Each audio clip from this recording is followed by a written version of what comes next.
Il suffit d'un pouce en l'air pour qu'on ait la preuve qu'un contrat a bien été conclu et que ce contrat, on doit l'exécuter sous peine d'engager sa responsabilité.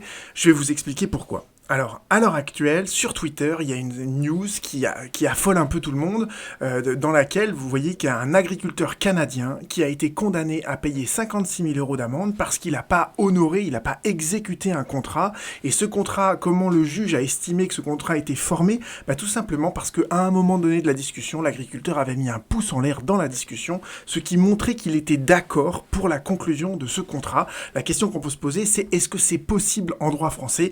Et la réponse c'est oui, c'est ce que je m'efforce d'expliquer à mes étudiants. Je vous montre juste 3 articles du Code civil, vous allez voir, la réponse, elle est gravée dans le marbre, d'accord? Le principe d'un contrat en droit français, c'est que pour qu'il y ait un contrat, il faut qu'il y ait un accord de volonté, un échange des volontés. C'est ce que nous dit le premier article du Code civil sur le droit des obligations, d'accord? Le contrat, c'est un accord de volonté.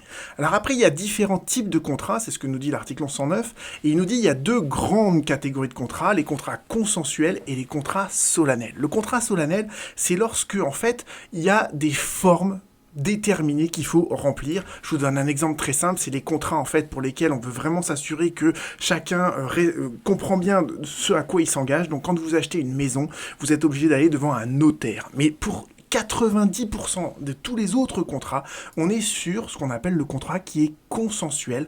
Pour que le contrat existe, la seule chose qui importe, c'est l'échange des consentements, quel qu'en soit le mode d'expression.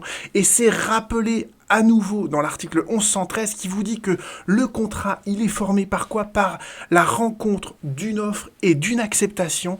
Et cette volonté, cette rencontre des volontés, elle peut résulter d'une déclaration, mais elle peut résulter d'un comportement non équivoque de son auteur. Et bien quand vous mettez un pouce en l'air dans une discussion sur WhatsApp, sur Facebook, sur je sais pas quoi, et bien vous montrez que vous êtes d'accord et donc il y a éventuellement un contrat qui se forme. La question que me posent souvent les étudiants, par exemple sur Le Bon Coin, il y a eu un échange par message privé et à un moment donné, on voit bien qu'il y a un accord des volontés, c'est est-ce que vous allez pour autant aller devant un juge pour demander l'exécution de ce contrat, pour éventuellement rechercher la responsabilité contractuelle de votre co-contractant? Eh bien la plupart du temps, en fait, le montant du contrat, l'enjeu du contrat n'en vaut pas la chandelle, entre guillemets, donc il y a plein de contrats qui sont formés, mais qui ne sont jamais exécutés, tout simplement parce que ce serait trop compliqué d'aller devant un juge. Mais sachez que quand vous mettez votre pouce en l'air dans une discussion, vous exprimez votre acceptation, et lorsque vous exprimez votre acceptation, parfois un contrat se crée, un contrat vous engage, et un contrat pourrait engager votre responsabilité. À bientôt.